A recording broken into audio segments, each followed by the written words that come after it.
तो की मुलगी असेल तर 18 वर्षाच्या आत,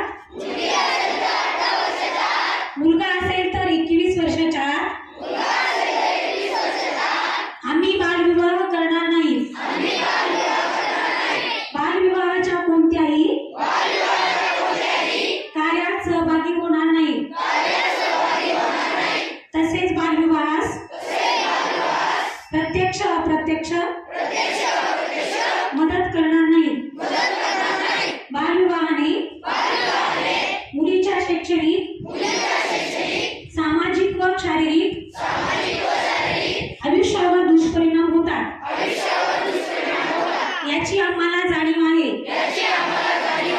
बालविवाह हा कायदेशीर गुन्हा असून